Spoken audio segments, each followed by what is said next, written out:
Welcome back, everybody, to another episode of I almost said Just Be, the Universal Lens.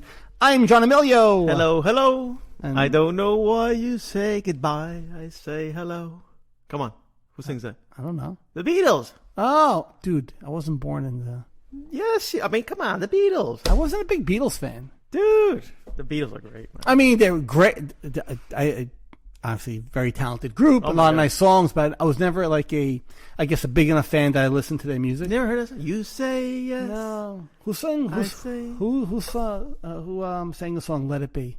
Let It Be. Oh, that's John Lennon. Oh, John Lennon. Okay, and a different person. Wasn't he part of the Beatles? Yeah. Oh, okay. See, there's my connection to it. He married Yoko Ono. Yes, I remember that. And then apparently that was the when he married Yoko Ono, they split.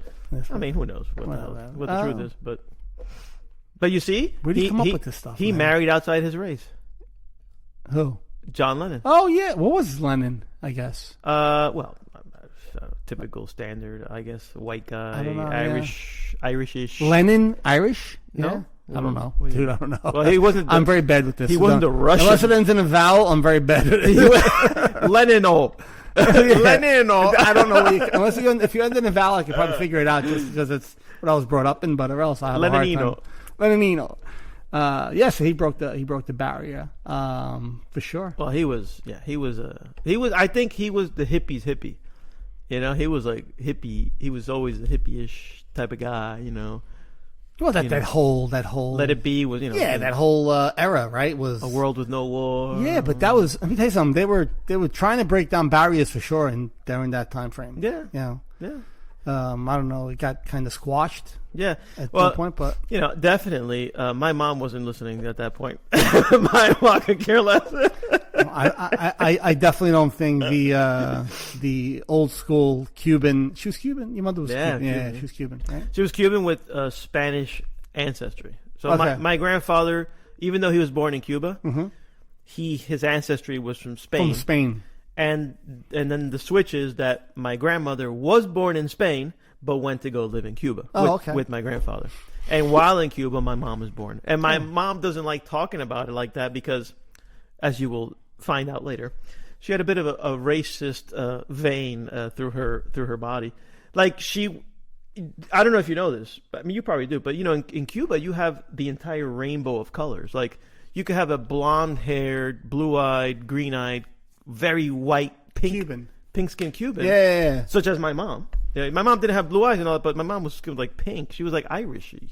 Oh, were there a lot of different ethnicities that came there, like from Europe and I don't say infiltrated, but like kind of exactly what happened. Settled there and had families there. I mean, Cuba was a colony of Spain, so I mean, literally, that's exactly. You have a lot of European, and then influence. you have the tribal original, like what you would say the Native American was to America. Yeah. So the native Cuban, which is African by descent. So, oh, really? I didn't know that. Yeah, like African, like, so of course, very black skin, very, the typical African traits, right? So you have that, and then you have the white, and you have everything in the middle. And here's the funny part. There is no quote unquote racism. It's like in Cuba. Yeah. Well, in the majority of Cuba, there are pockets. Yeah. Unfortunately, that unconscious thinking is going to be everywhere. But it's funny though, because that's how I was brought up. So I grew up in Little Cuba, which is Union City, and in that community, man, literally, you'd have black friends, white friends, and everything in between, and they were all Cuban. It was the Cuban part that unified. And you had, I mean, literally, when I tell you were colorblind, 100% you were colorblind. But that's like awesome. And it was really cool. Like, like as a kid, I would notice, like, obviously, like, just like I noticed the sky is blue. You notice that, of course, you can see pigmentation is right. You notice that somebody's a different color than you. Absolutely, Maria's hair is different than mine. It just is. Yeah. But that's okay. Whatever. Who the hell cares? But it's weird. That's it. That's what it was. But going back to this person called my mom, and this great story, this great story that I left a cliffhanger on, dude. because we all come back to mindfulness. But yeah, it always. You're gonna love this story. I tell this story a lot, so I don't. If I told the audience, sorry. I don't think I never told this story. I don't think you've ever. But dude, we haven't really spoken about like race. I was 13 years old in the hood, what I call the hood, in Union City, and again, it's mostly Hispanics. Mostly Hispanics for the most part. And Hispanics, as you know, come in the rainbow, right? There's white, light. Because I'm not exactly the whitest, but my mom was even whiter than me. She was like pink. She was like Irish looking. And then you have, literally a person who can come from Cameroon and you won't know he's Cuban. Yeah. Like that dark skin. Anyway. Where am I going with this? Oh, so where am I going with this? I was 13 years old. I went to Catholic school. And unfortunately for me, I was heavy set. I was, I wouldn't say I was ugly, but simply put, when you're fat, your face is fat, everything is fat. You're a pudgy kid, yeah, and is fine. You're not exactly attracted to the ladies, although your hormones are going, and anything that looks like a woman is beautiful. Let's go. So I don't know if you know this, but there's something in the Cuban community it's like the Cuban CIA. And by the way, this isn't like, he's not talking about like special ops CIA. No. He's talking about a band of mothers, probably. Oh, yes. It's the Cuban CIA. And anybody listening who's Cuban knows, they're probably nodding. Like, yep, the Cuban CIA. Andres, I know you're listening. Yeah, you know what I'm talking about. You know what I'm talking about. I was just thinking of him. And I'm telling you that any move you made in school would trickle down. And for some, I don't know how, because remember, this was pre-beeper, pre-cell phone, and my mom would know the intel. Like, so in school is where the only chance you'd get to do some damage with the ladies, right? It's your only opportunity because, and you all know the classmates you pick out and you say, oh, she's hot. Like, yo, if I can get with her, great. So one day I get this feeling, I got this sense that this beautiful girl who happened to be Dominican, her skin color was different than mine, right? Because also Dominicans come in all colors, but she was beautiful. And I don't know if she'll ever get to listen to this, but I never told her how beautiful she was. Grace Sacone, if you're listening, there you go. if for some reason you listen to this, this fat kid thought you were beautiful. Anyway, so there I am going, oh my God, I think I have a shot here. And that's all it took. I was literally on my car ride home that day, later on, and my mom was like, what's going on with Grace? And I'm like, what? Like, what do you mean? Like, yeah, what's going on with Grace? I'm like, what do you mean what's going on with Grace? Nothing. Nothing at all. I don't even know what the hell you're talking about. She goes, don't play with me. She goes, I know there's something going on with you and Grace. God. I'm like, what? That's crazy. I'm like, what do you mean? Don't be. Is she your girlfriend? I'm like, in my mind, I'm like, I wish. I wish. But like, I'm trying to. It looks like it could be. And she's like, no. I'm like, what? No. I'm like, what do you? What? No, what? I wasn't allowed to even think about dating outside of her race. I'm like, bro, are you kidding me right now? Like, to me, and I just told you, like, Cubans and everything around, we were the rainbow. Like, we never once even made a mention because, don't play with him because he's black, or don't go up. Never. But to my mom, it was like, wait a minute here. And then I called her a racist. I'm like, bro, you're racist. And my mom's like, what? I'm not racist. I'm like, Ma, you're racist. I mean, look at you. Because she's black. I'm like, Ma, what are you talking about? She's black. She's Dominican. I'm like, what are you talking about? But of course, she was dark skinned. And to my mom, wasn't having it. I was like, what in the hell is going on with you? Just unconscious. That's a unfortunate. Here's her answer. She goes, I was raised by a black woman. Because it's true. It's like my grandmother had a very good friend. I think I don't know if it was a neighbor, but the point is this: that the neighbor in Cuba was very black, like African. Yeah. And that's exactly how good her ancestry was African, just like our ancestry was more European, right? Yeah. So my grandmother had to go out of the house often, and she would leave my mom in the custody of this neighbor who she trusted with her life. I mean, you trusted with your daughter. So, and this woman, my mom also said she was beautiful. She was the sweetest thing. So, the duality of her racism, it was selective. Yes, it was, because you know, and when it's selective, unfortunately, you see the pattern that this person is. You can't select. You can't say in one moment yes to it and another moment no to it, because that defaults to being yes. You do have a certain baseline of it, and that baseline, unfortunately. And because this isn't about racism, but that example is great because it still paints the picture where your mother was probably brought up a certain way, and this is kind of piggybacking on what we were talking about in the last episode. Yep, it touches on it. It touches on it. Like, your mother was brought up a certain way, to think a certain way, to act a certain way, to interact with certain people, and that's what she knew, because she probably never had the ability or was ever taught to choose things for herself, and this is just the way she reacts to that.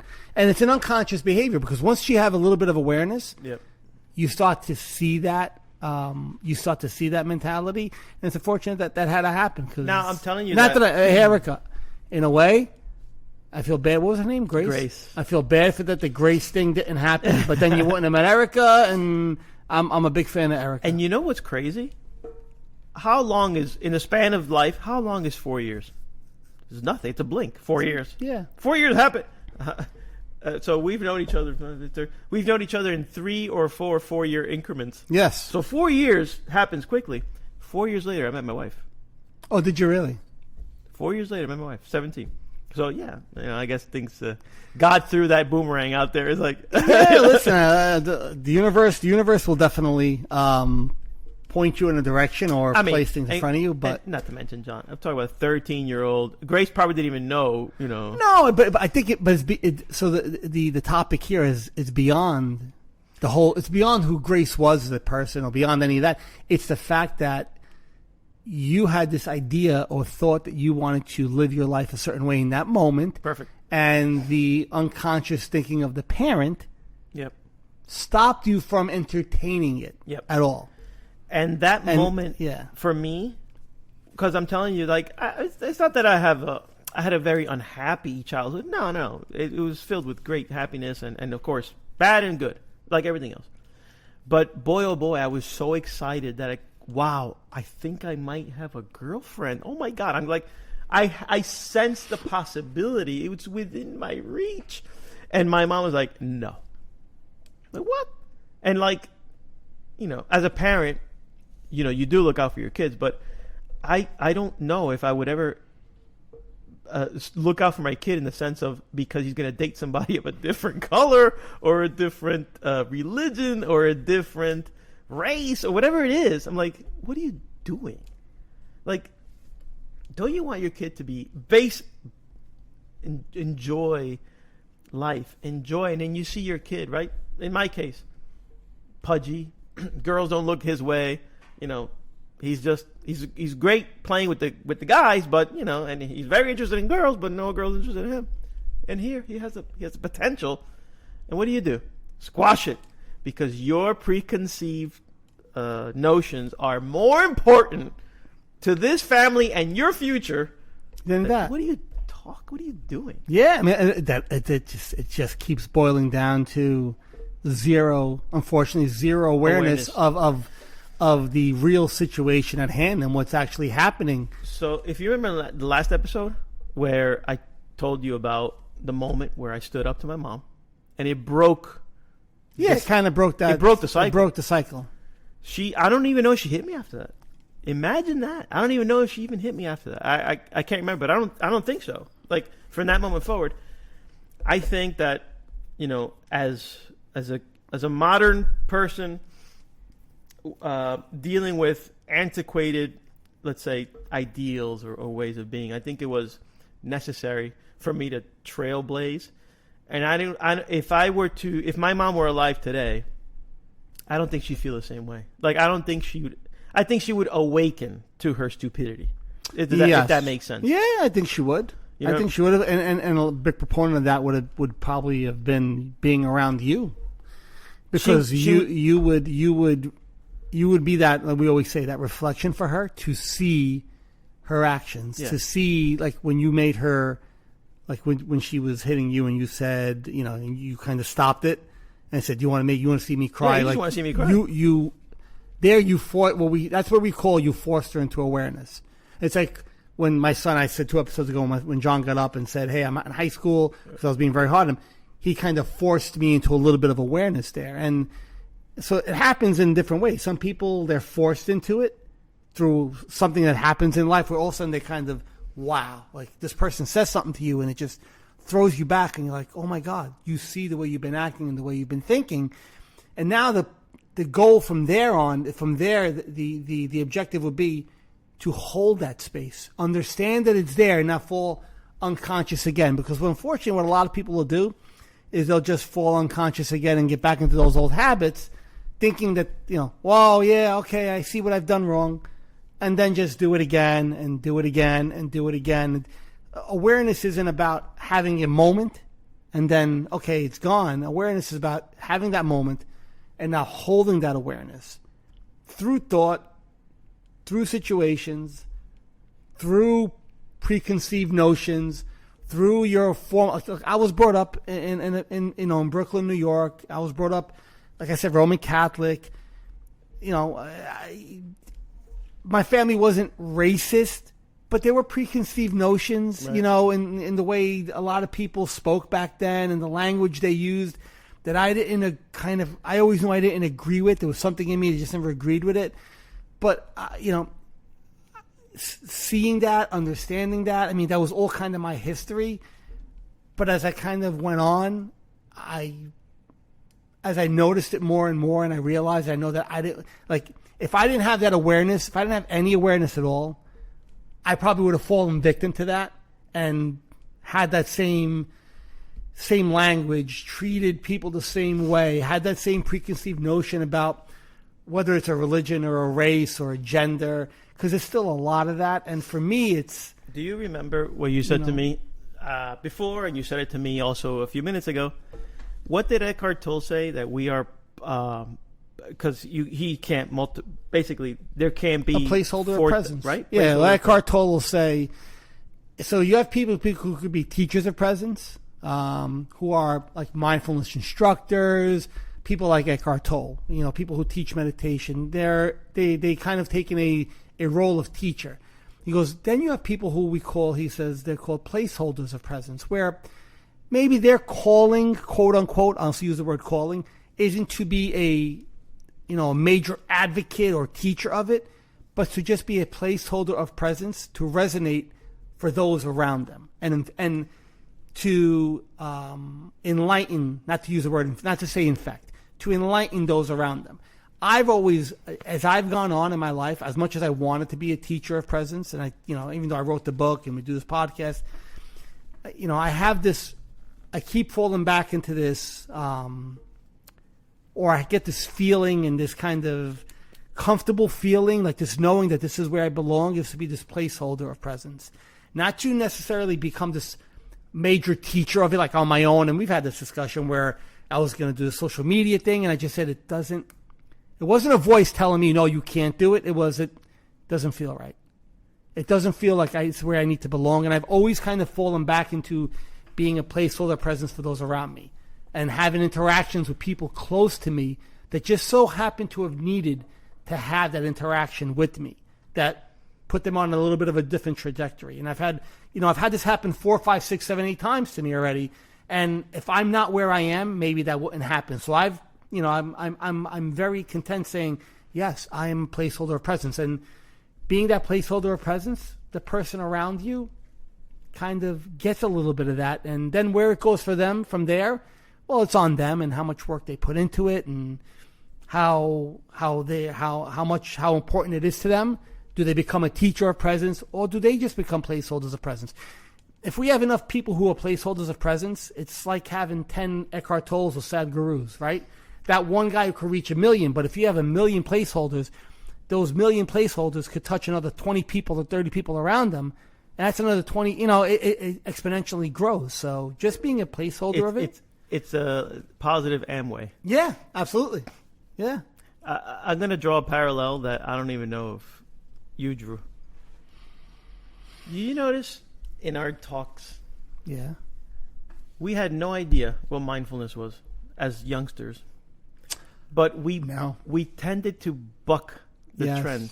And we tended to be black sheep in some sort of form. Yes. Agreed, 110%. So it's almost as if mindfulness resided inside of us. We just didn't know how to feel it, how to identify it, how to amplify it in us. And so when we find this thing called mindfulness, we gravitate right to it. Right to it immediately. Yes, sir. Yeah. And that agrees with us, with our inner us. Yes. That deep. Oh, I like that. Right? That agrees with us. As the deep eye, your deep eye. And that's why we're here right now doing what we do.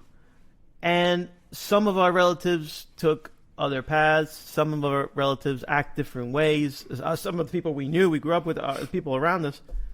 But this captured us because we've always been. I think it's always been there.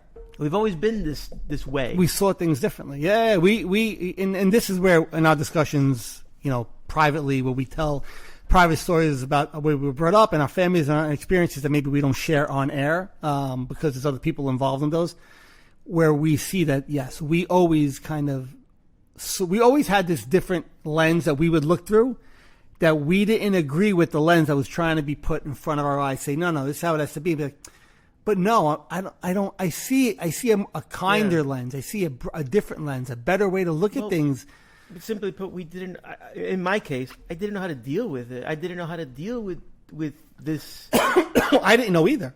And at the moment, because again, we're all programmable species, and there's my mom programming me, but it wasn't really sinking in, and so because so we'll go to Scott Adams, right? Yeah. That program that she was trying to upload into your mainframe, or she was trying to get you to download to be a certain way, wasn't compatible with your hardware. Yeah.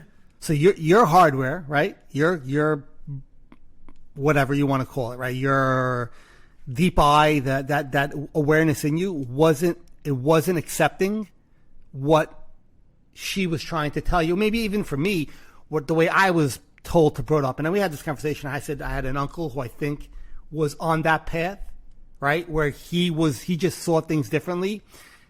But unfortunately, he wasn't able to reach that. And I think I was kind of on that same path where I saw things differently. Like this is how I look at it. I think I was the second shot that the universe gave my family to have somebody say, you're going to be the person who's going to break the trend. I need, and I don't know why, I don't have an answer to this, but the universe said, we're looking for you to become this placeholder of presence. And I think it tried with my uncle once, one of my uncles. It didn't work out. And it tried with me, and it was hard, and it pushed me to the point where it broke me. Like I needed to break to realize what I always knew, that I wanted to see things differently, but I just couldn't hold on to it until I was given a situation where it's like, no, now we're going to make you. Now this is how I whatever this is, like whatever this energy or came to me or made me look at things a different way, said, I'm going to actually turn your head and say, look, because you're not going to like what you're looking at anymore. So, yeah, I agree. It required a pioneer in every family. It required a pioneer. And that's what the black sheep is. Like when they speak of black sheep, it's usually that one person who just says, I don't see things like the generations before me saw them. I see it differently. And a lot of times the black sheeps are kind of looked at as weird, oddballs, different. So imagine we nourish those black sheeps to say, you see things differently. That's amazing. You see things differently than the rest of us do. That's amazing. Yeah. That's how progress is made. That's how we evolve. That's how we become better versions. That's how we become better human beings, is by embracing those people who have the ability to say, you see the glasses that you're giving me? I can't see through them. But I have these that I have, and I see everything beautifully through them. And you give them an opportunity to cultivate that and to become that person. That's phenomenal. And I think that's our job, is when those people come along who see things differently, who have this quirky, and I don't know, and just, we use the words of awareness and mindfulness and presence, like that light inside of them. Instead of extinguishing that light, help them ignite it, Well, yeah, it's basically, I think at the root of it is we have to make the people before us see the bigger picture. It's not always easy to do, but... Correct. And that's exactly why we had such a tough time of it. Yeah. Because, again, coming back, as I my poor mom is taking a beating. No pun intended. Again, an amazing woman who loved you to death and would have done anything for you, right? But, again, she went from rags to, I'm going to call it riches, in the sense of, she eventually built up to an upper middle class life with her McMansion in East Brunswick, which was, wrapped with granite from point to point. You could eat off the floor. But she never enjoyed her house. Her beautiful, McMansion house.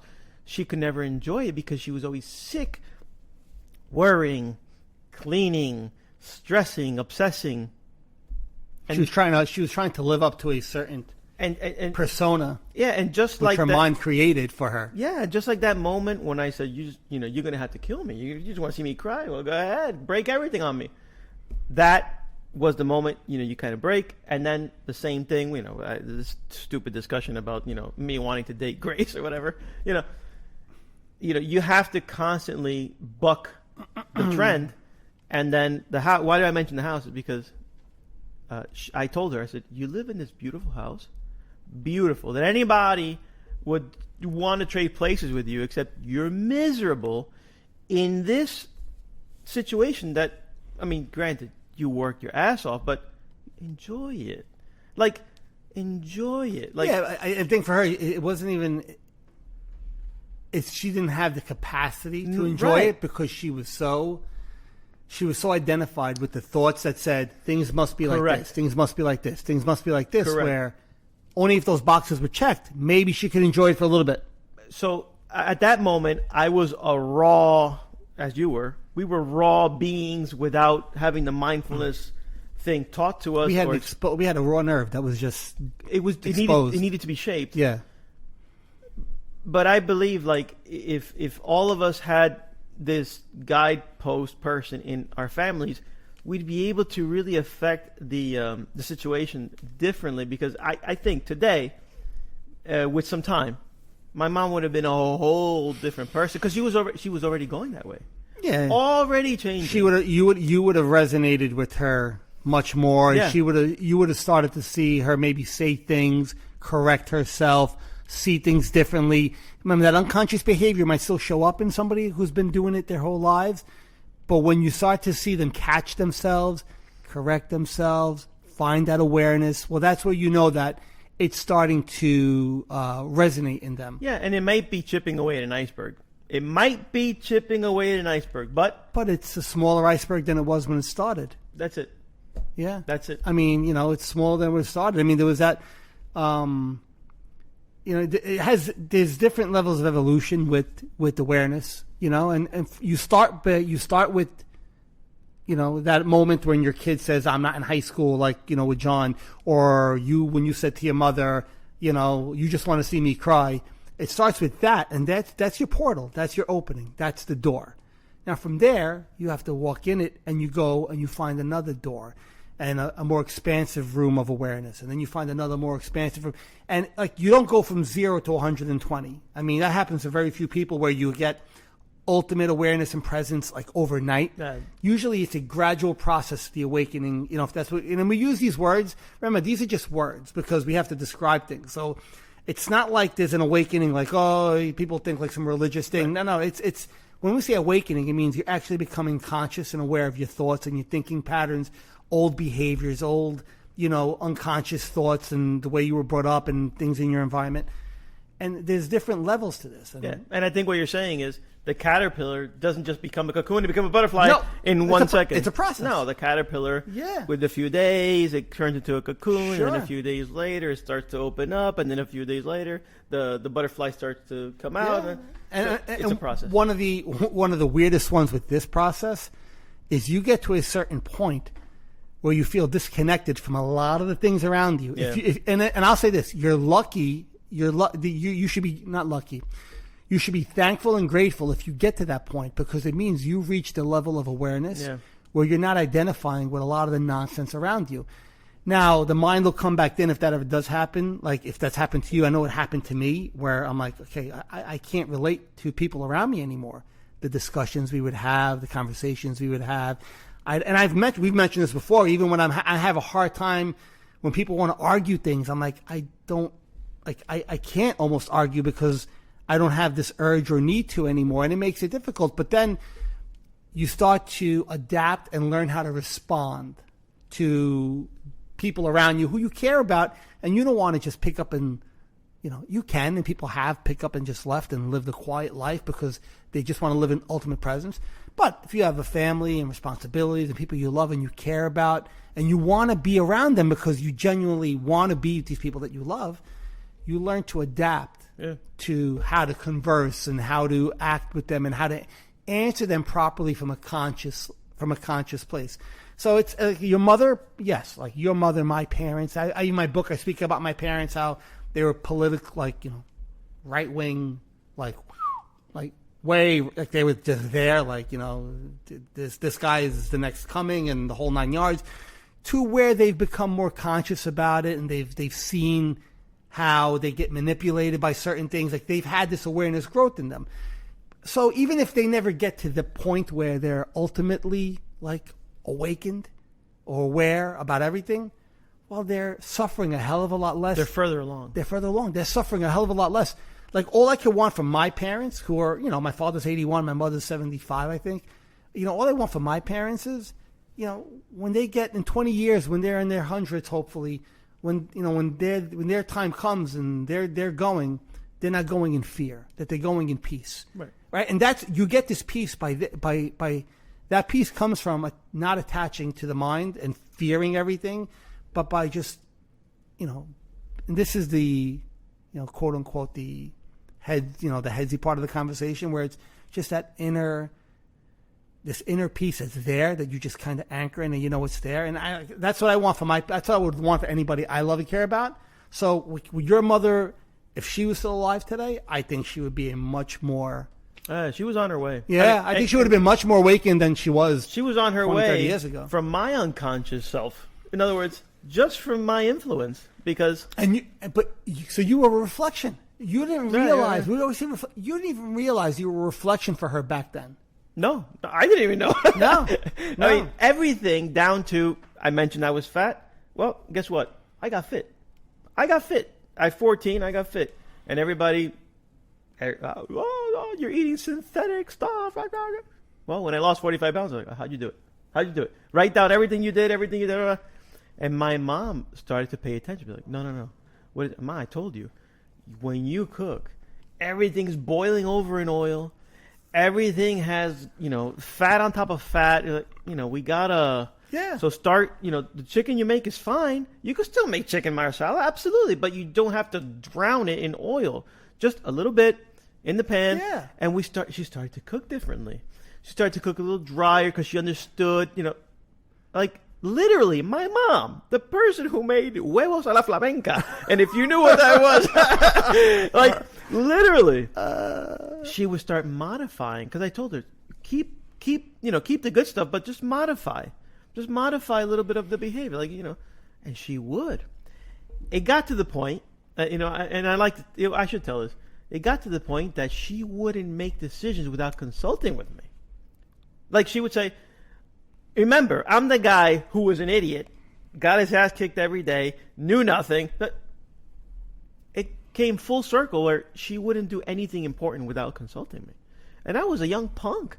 I was 17, 18. Maybe she felt a certain presence in you where she could come to you and confide in you. There might have been something there that she realized that This is somebody I could trust. I can tell you that as the years went on, she had honor for me. Like, she held me in a high regard. Like, dude, that's a big deal. And I was unconscious. I was just, again, there's a kindling in there. There's a kindling in there, and another person who might be on that path will see it. So that's what I'm saying. Your mother probably was starting to come out of her, unawakened. Yeah. And I know these terms that we use sometimes, people are like, what the fuck does unawakened mean? I'm like, it means just from her unconscious behavior, her unconscious thought. In other words, she was not believing everything she thought anymore. Every thought that she had wasn't gospel. Like, okay, this color skin, no good. Right. This religion, no good. Right. This, no good. This, no. Well, she started saying, hold on a second. Right. Well, maybe this can be good, because good and bad are opinions. We've said that 1,000 times.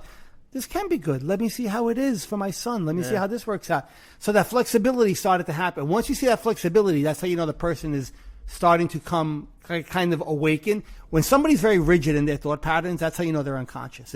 It's look, black and white, no gray. Yeah. Black and white, no gray. They have blinders on. They could only see this way.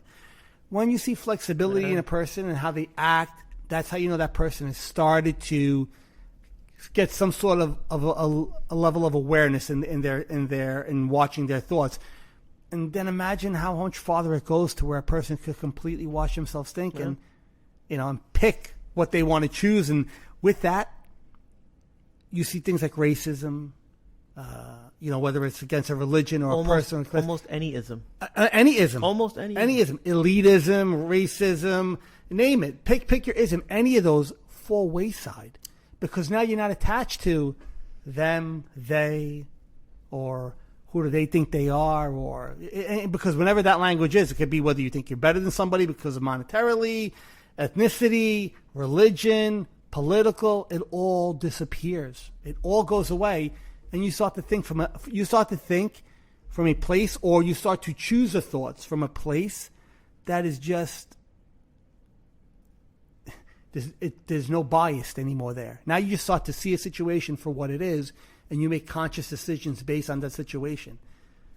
That's it. Doesn't mean you're all loving for all. It doesn't mean that you accept animals in your life and you accept people who are willing to hurt you. No, it means that you don't see labels anymore. Labels have gone. They're gone. There's no more labels.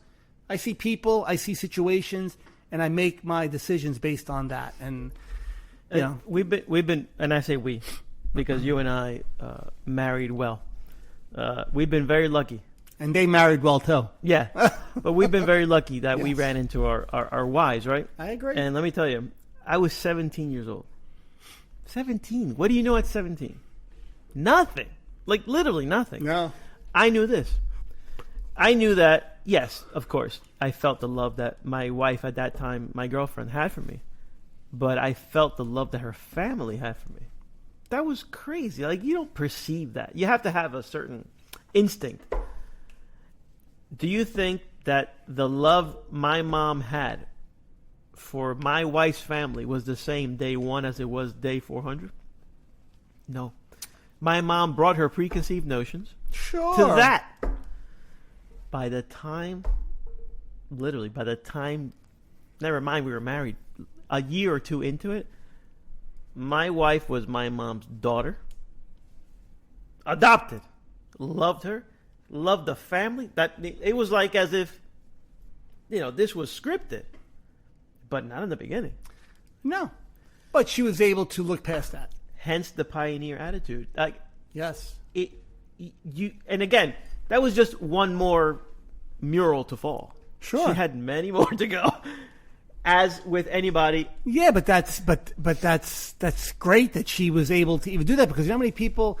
So imagine your mother meeting your wife, or anybody, any situation, somebody meeting their son's girlfriend or wife for the first time, even if, remember, you've said this before, we all have built bias, and even Eckhart Tolle, even spiritual teachers will tell you, everybody has a built-in bias. You do.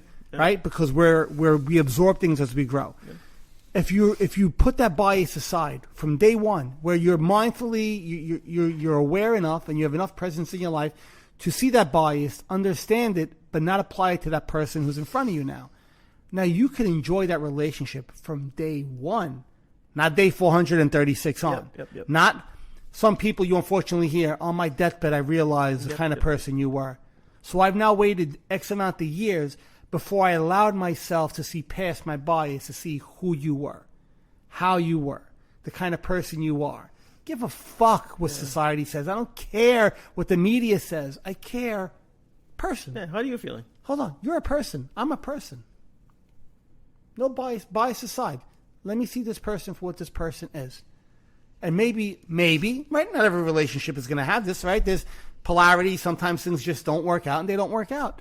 But maybe something beautiful grows there. And now from day one, I've been able to have this great relationship and experience it for who knows how long, instead of having to have waited so much time to pass before I started to enjoy this relationship with this family or these people or this person or whatever it might be, right? And that could even work reverse with a kid who maybe had a parent or had parents who were very hard on them and they resented them their whole lives. Now on the deathbed of the parent, this child all of a sudden, oh my, I loved you and Dad, I loved you, and all of a sudden he gets this feeling of guilt that he hasn't been there for them all these years because he resented something they did or the way that they were. Well, if you're conscious enough and aware enough, you'll realize that maybe the things that they did was because that they had this just unconscious behavior. They didn't realize they knew what they knew, but if you're aware enough, you have enough presence, you actually transcend above that and you see that that's not who they really are. And you could enjoy that relationship with them for years instead of waiting until the end to try to make amends in the last 5 minutes. Yeah, I'm going to say... Now, every situation is different, right? There are toxic people who you do need to get away from, right? It's part of their outer shell covering that good person in there. Because, it's like you can see great people do stupid and bad things, and you're like, I get it. They're coming from a good place because I know that there's love in there, but Jesus, what? And that's that whole, it's that unconscious. It's like an onion. So like that first layer needs to be. It's like peeling back an onion. Yeah, right, needs to be peeled away, and you know what? That's the layer that got beaten by the sun, and that's the layer that got dirt, and that's the layer that got all screwed up. But you know what? There's a beautiful thing in there, and again, if there's another onion teaching the other onions, we can transcend, any inculcation. See past that hard outer layer. Inculcation or any, when you go to the school of hard knocks, you're built a certain way, and don't tell me, well, you know what I've been through. and it's true. You've been through, and there's no doubt. But that's not who you are. Right, it's admirable. You don't have to choose to be that person. Right, and it all comes down to making decisions from a place of love and a higher awareness. Higher intelligence, just something that transcends and when we say the egoic mind, something transcends the egoic mind, which is that conditioned, I should say, unconscious thought patterns, and you're thinking. You're seeing life from a higher level where a lot of that nonsense falls apart and you see things as they actually are, right? As they actually are. We said before, Sadhguru, who's another, he's a very popular spiritual teacher in India, who I follow and a lot. He's very well known. He has this saying where he says, if you love somebody, do you want that person to act like you want them to act? Or do you love that person because they are the way that they are? Because if you truly love a person, you don't love them only because they're the way that you want them to be. You love them because that's how they want to be, and you love them anyway, despite of that. Yeah. And that's kind of what I was saying before about like if you have a parent or a friend or somebody in your life who's a good person, you could tell when somebody's not a toxic individual who's looking to hurt you, but a good person, but they're just unconscious. Well, now you rise above that and you could see above that. And you could be like, all right, I know you're not, you don't know, you don't realize it yet. And you hope you could reach that person and kind of help them awaken a little bit. There's only so much you could do with that. But if they do, well, now you get to enjoy cultivating another beautiful relationship with this person. But It's a two-way street. Yes. Can't force somebody into it. No. So. And just, I would say, keep on working on you, because I don't think you're ever finished, right? It's no, you never finish. This is mindfulness of practice. Yeah, it's is a way of life. It's an exercise. It's like being on a good diet. You don't stop dieting. Like if you stop exercising and eating right, most of us will get. Some of us are lucky and they don't. No, but I think most of us they will be a negative change. Right. Someone's metabolism might be really well, so they might not get really heavy, but their muscle definition is going to go away. They're going to get a little soft. So there's a direct result if you stop living, if you stop being a conscious person, there'll be more unconscious behavior, not only that you're going to do, but you also attract it right back to you also. Yeah. So and as you know, like I told you, I've had a tough week, but again, always coming back to mindfulness, always coming back to, and I'm sure if I was still in my unconscious state, it would have been those types of weeks that you don't recover from until ruining the rest of 5 years ahead. There's a point where you say, okay, stop, take a moment, and I just thank God, you helped me. You got to keep working on you. You got to keep, let's say, staying positive and staying grounded, because that's your well-being. That's your mental well-being, right? Yeah, staying grounded and staying connected. I use the word positive because it relates. Because honestly, when you look around and you do a quick balance of things, and you look at the news, and you look at this, and you look at that, and then the stuff coming out, everything's negative. That's the veil of negativity that they put in front of you. Yes, absolutely. Yeah, I know what you're trying to say. So come back to you. Come back to your meditation. Come back to cultivating those beautiful relationships with people.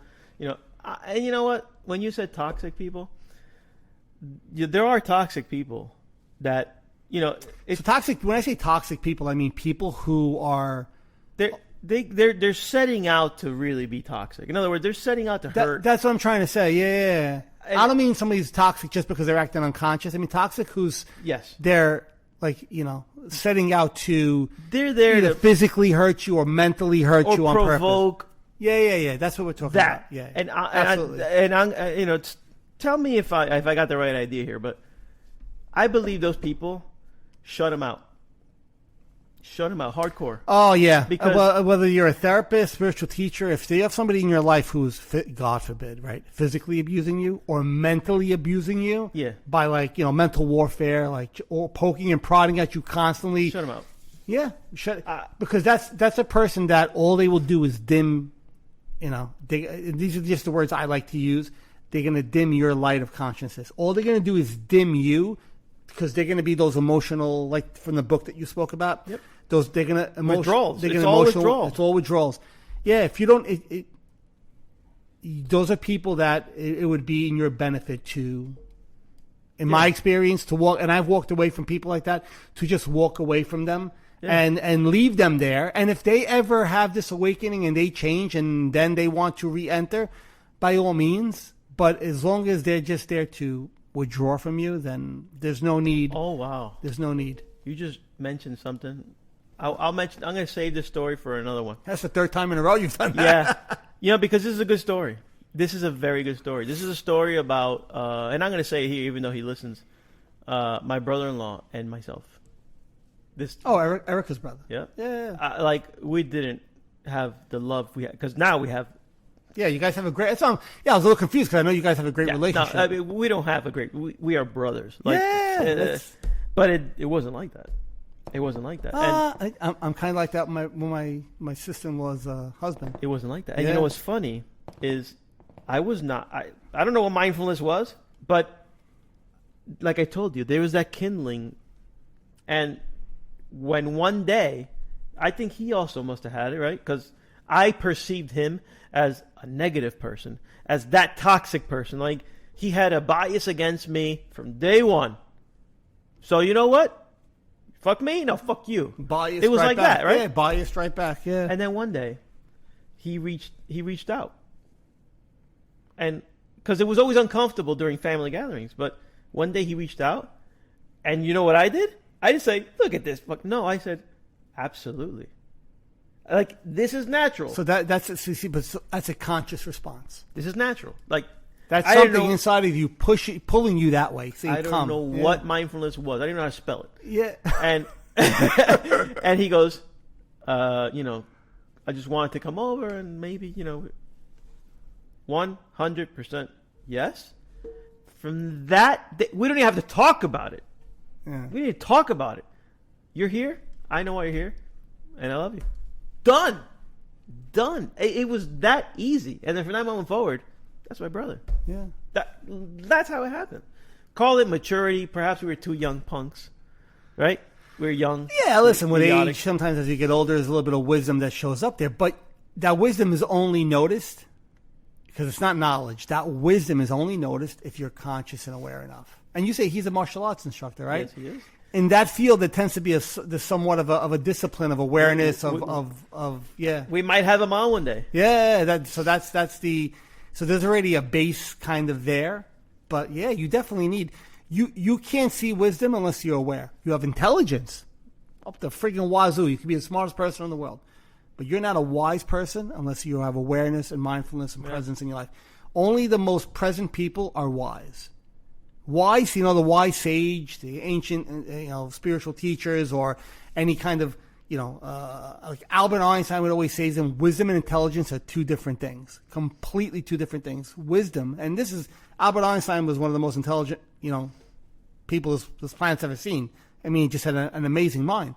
Would say, because intelligence is great to know stuff, but wisdom goes beyond that. Wisdom is an awareness that you have. A knowing, a noticing of your mind and your thought patterns.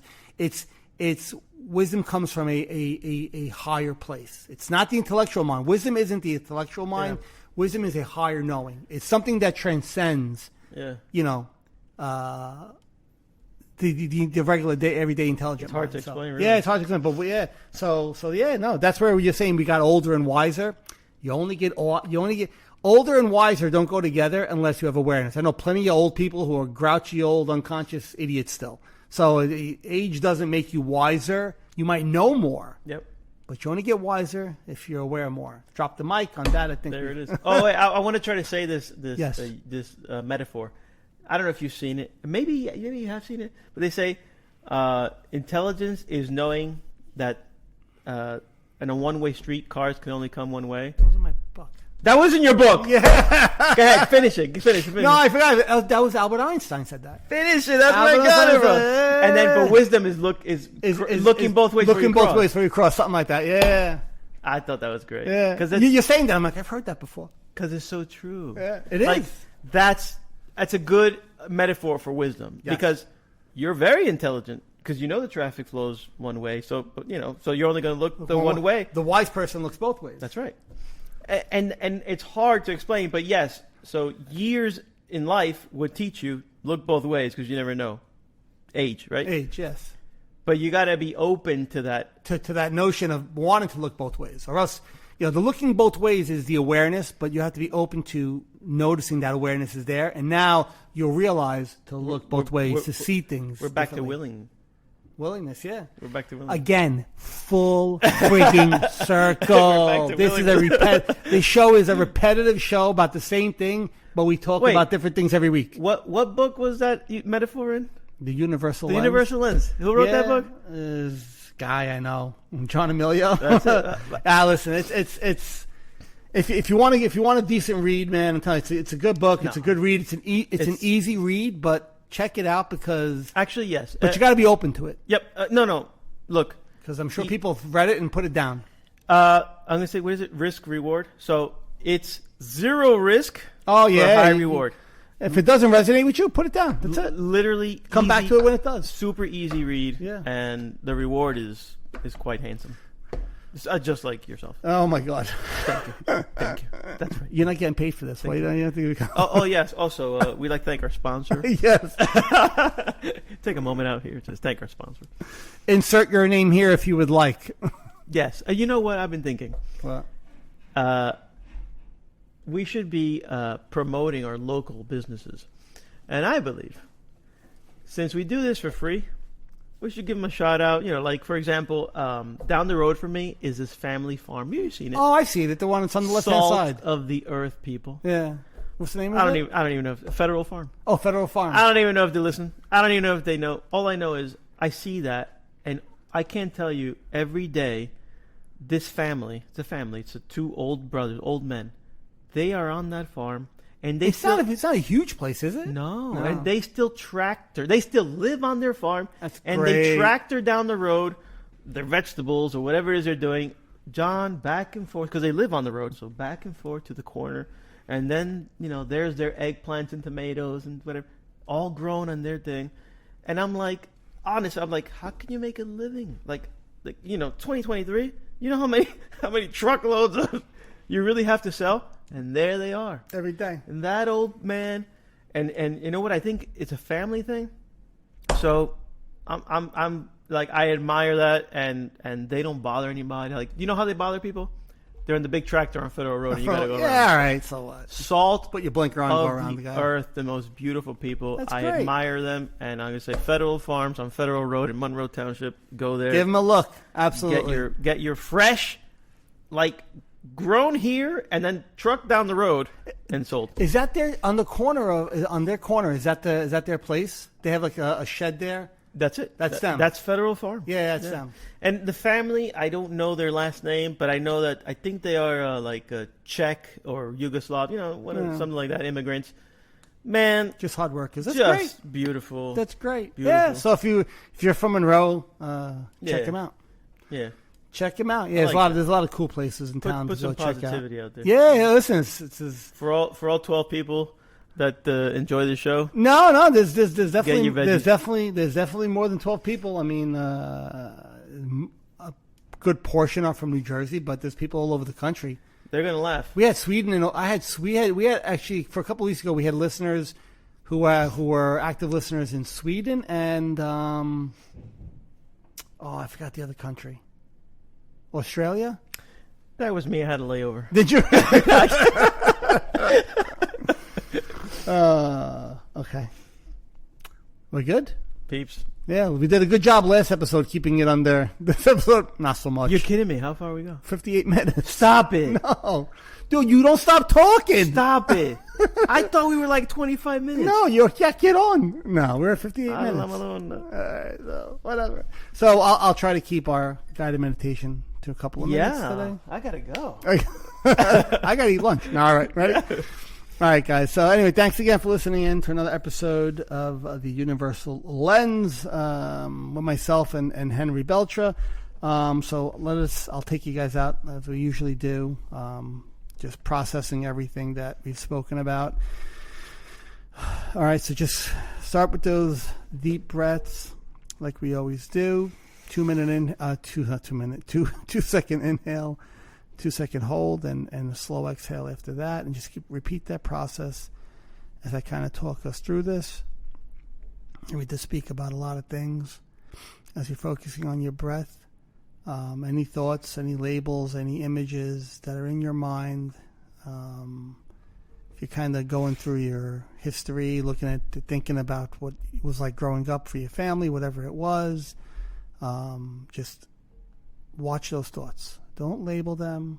Don't judge them. We're not here to entertain them. Just notice them. Notice that they're there. And if they're bringing up an emotion, if for some reason something we said today or might have triggered a thought from your past or a relationship you had, notice that. We're not here to judge it. We're not here to push it away. Notice that emotion that's there. Fully notice it. Lean into it. Be there with it. If that's there. If it's not, that's perfectly fine also. There's no need for one to be there. Just keep taking your deep breaths. If there's any uncomfortable feelings in your body, if you're holding tension anywhere, like we always say, the forehead, the jaw, the shoulders, just release it, and you'll actually feel a sense of release if you do that. Release any of that tension. And again, we're not judging if we had tension there. We're not judging if we have pain there. We're just noticing it. By noticing, you grow that awareness. You start to become more aware that you are aware. Let's take a couple of more breaths.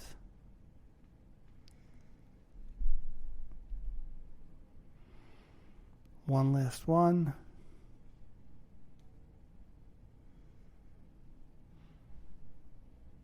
And exhale. And you could slowly open your eyes.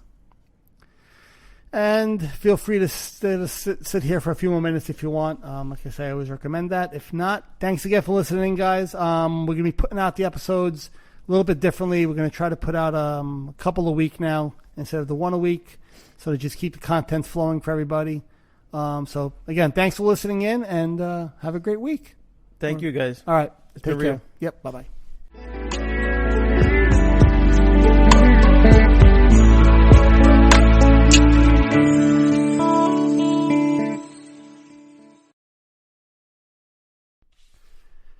The insights and discussions that we speak about on our show are our own opinions and based on our life experiences. If you or someone in your family or someone you know is suffering and in need of help, please get them that help through medical attention or seeking proper therapy. Again, what we speak about are based on our experiences and not intended to be taken as a form of therapy.